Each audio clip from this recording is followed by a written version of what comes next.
my rocking chair. That you ain't no stranger, you used to live right here.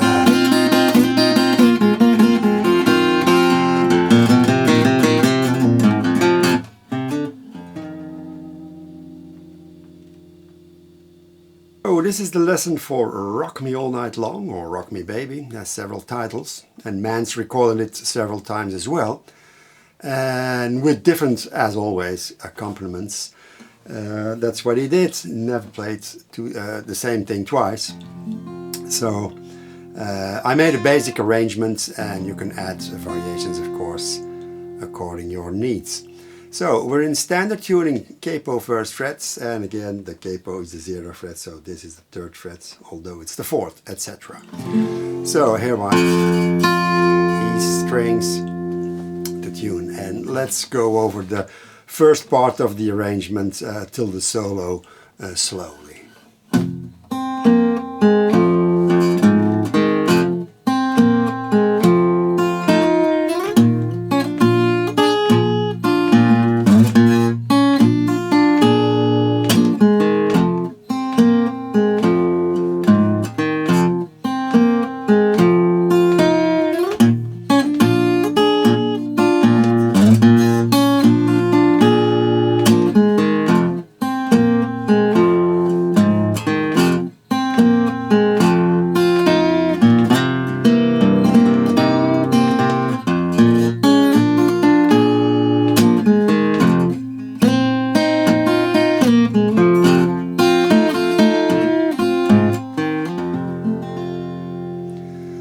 So we have a rocking back and forth movement between E chord and an A chord, which I play partially only. And we have a double bass there, and the second part of that double bass is often very silent, so sometimes you can get away without playing it.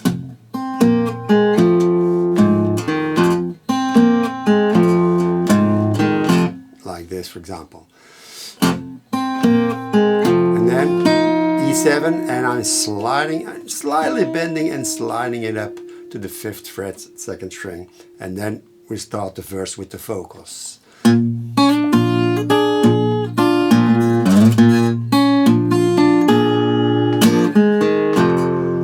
Now this at the end of the 4th measure, it's an A chord, and I strum it down and do like this. So you can do a pull off,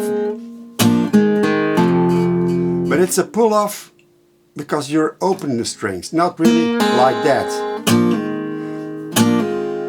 You get that. You could regard it as a pull off, but it's not exactly a pull off. So index, thumb, and then in the next beat, the first beat of the 5th measure, I'm playing the bass, but by placing back the fingers into the E chord, we get that sound.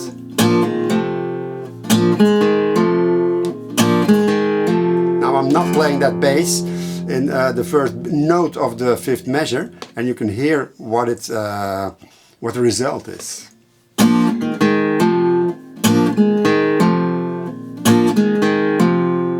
Now with the bass.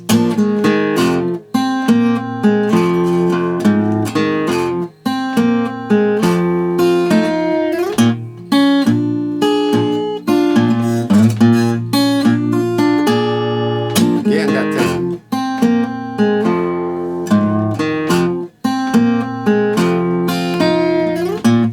And of course, in the 9th measure, you could play the double bass there, of course, as well. Like that. What I have to say about the 2 bars in A, they are interchangeable.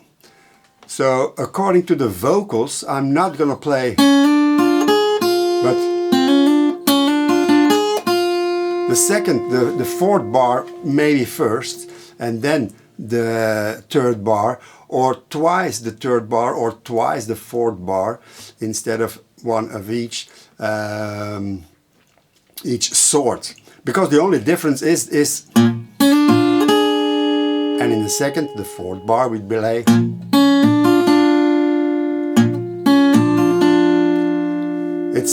the first is not a triplet, but the second one, the fourth bar, is two triplets. So, and those things are interchangeable. You can do, and according to the number of words in the vocals, you can play the one or the other. That I would like to say about that. Then we were at the 10 bar.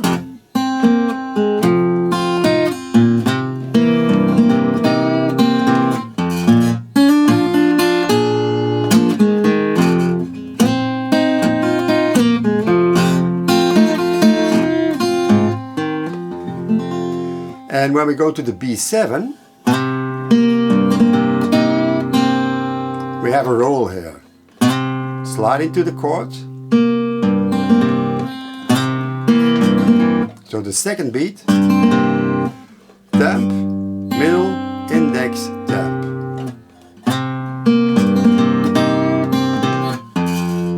Double bass. And again, you can play that one as well. All those bars in A are interchangeable, and you can play whatever the one you like, of course. And again, we have that.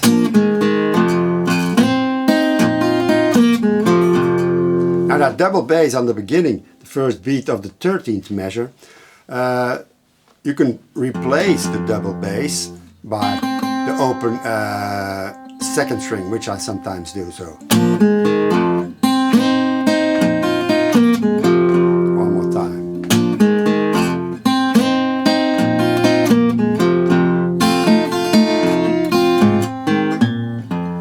And that fill, the 13 bars, sometimes I simply play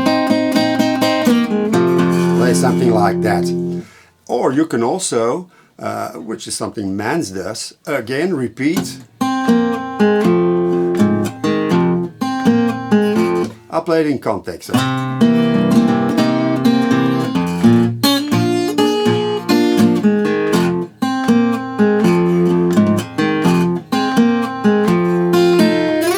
Rock me, baby. See, you have the choice there to well, fool around a little bit, I guess. Okay, I'll play it slowly now with some vocals. And the strange thing about this song is the vocal starts always on the 4 chords, so not on the 1 chords. It's kind of, well, it's a bit like a 16 bar blues, but it's not a 16 bar blues.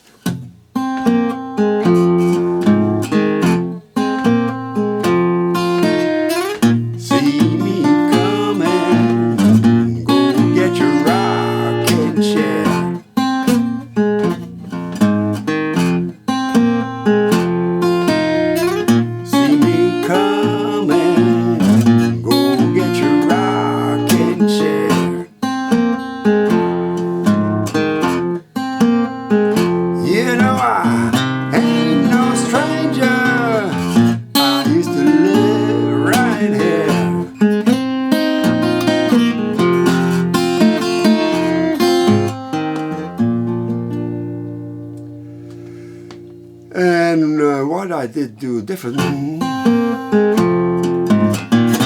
I did the last beat of the 10th measure I replaced by the 6th fret, the 6th string 3rd fret.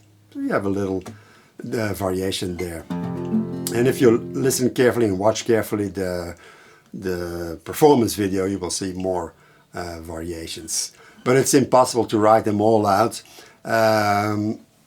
It also hinders the learning process, I think, if you make an arrangement with all the variations. It's very difficult to learn. If you learn the basic arrangement, what is tapped out here, and once you get that in your fingers, it will be easier for you to add little variations of your own, and according to your own wishes and feelings. Blues is still a feeling, so you should play what you feel at that time. And the result will be a much more personalized song. Okay, then we have a solo, and we'll play that first slowly. So we have a transition bar, which is the 14th bar. This one we play when we go to the solo, but you can play that one as well, so not really important, but I'll play it as it is tapped out. So the 14 bar bis, 14 bis is this.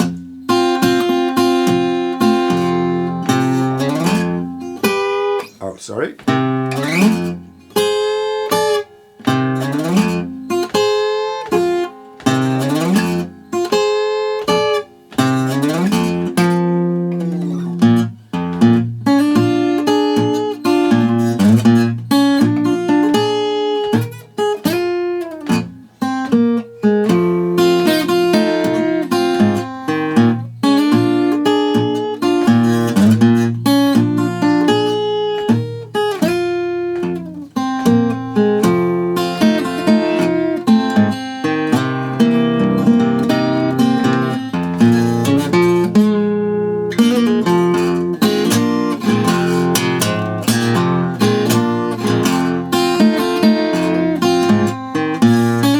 And so on. So we have a slide to the 7th fret, but it's what I call an indefinite slide. It sort of ends at the 7th fret, but it's not like that. So you don't hear that 7th fret note in detail.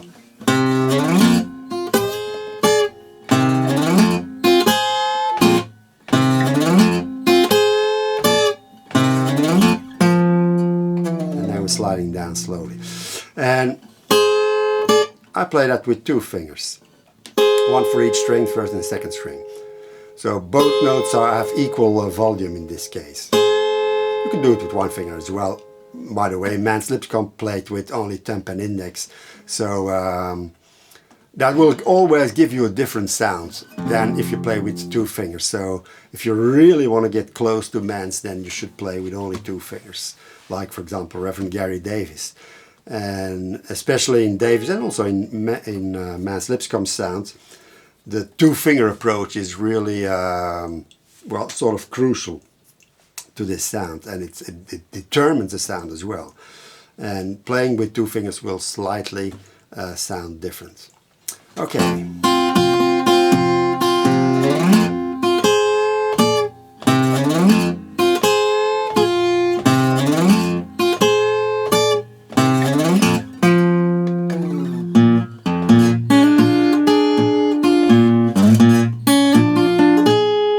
And here I'm sliding with my pinky to the 5th fret, but I'm not picking that note at the 5th fret. So that 20th bar.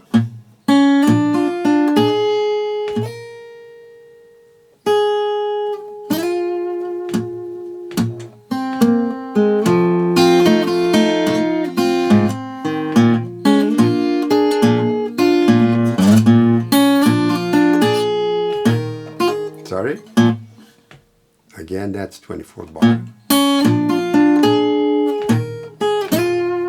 And I'm really vibrating this note and sliding it down afterwards.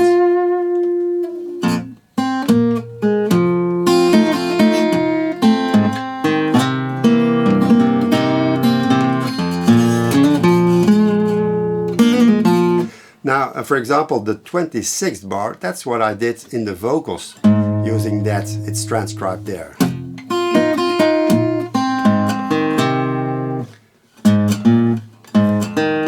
That's what I did in the 10 bar previously. Okay, we were at 26th bar,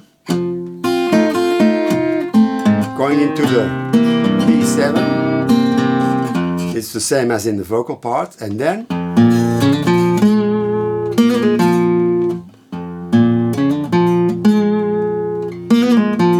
that's a hammer on, pull off, pull off. And I use a temp in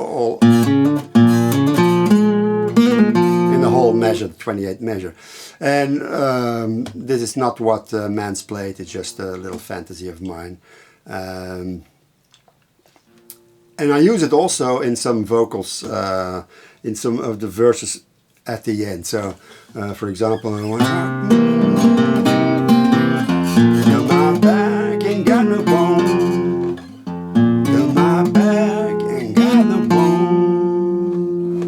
And then we do a little strumming.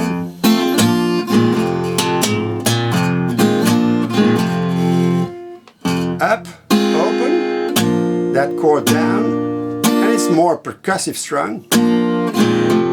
And again, that forming of the chords, the E chords, that's why it's in a parenthesis. We're not playing it, but we're hammering it on, and it is preceded by an upstroke.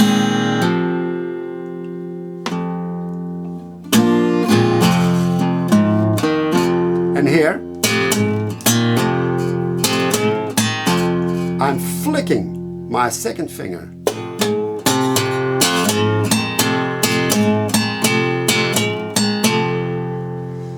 Of course, you can play it with your thumb as well. And maybe snap it if you have the power.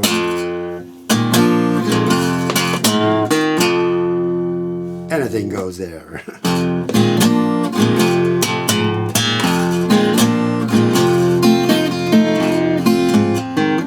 Then we go back to the verse. So, I have a small variation for bar 14. I don't know, can't remember if I used it in the performance video, but I sometimes do it. A trill.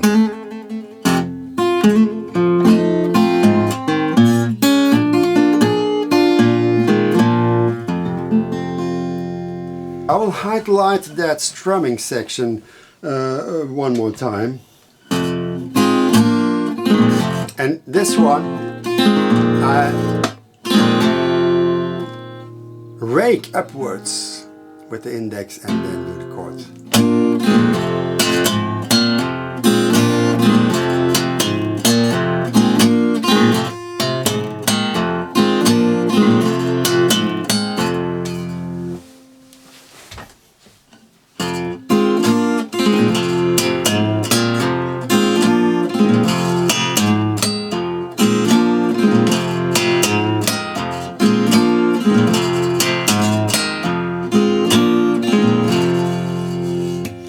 And then I forgot to talk, and I didn't transcribe it because it's, well, probably I'm doing that different every time. The end tag, when I play.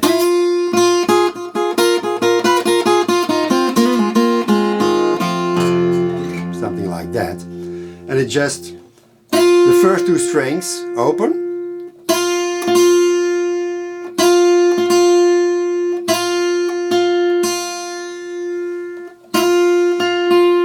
And then first fret, first string, third fret, open, always playing the two strings, and then adding the pinky to the 5th fret,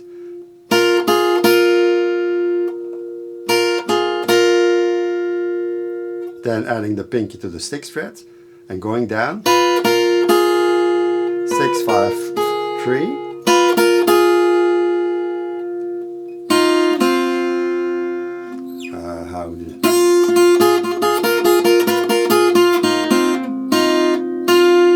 so it's 5, then the next triplet is 5th fret, 2nd string,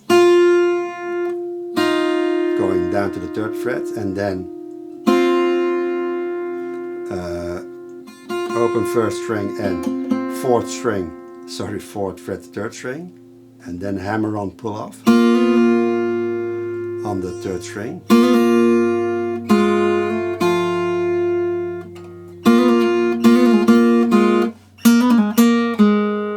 And I'm keeping that as a drone the whole time around.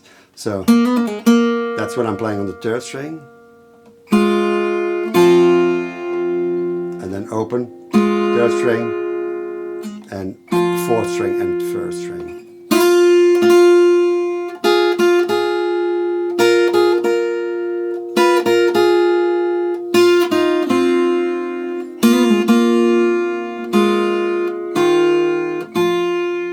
This is triplet 2. Open, first and third, open first and fourth, and upper first and second fret. One more time slowly.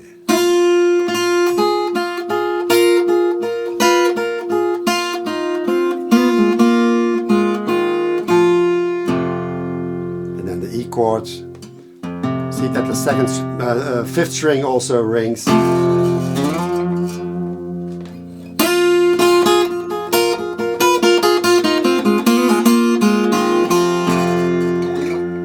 And the trick is, of course, keeping the open string, first string, let that ring.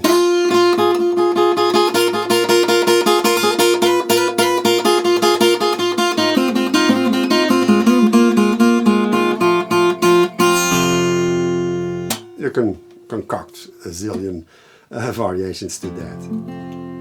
Okay, I think now we're complete.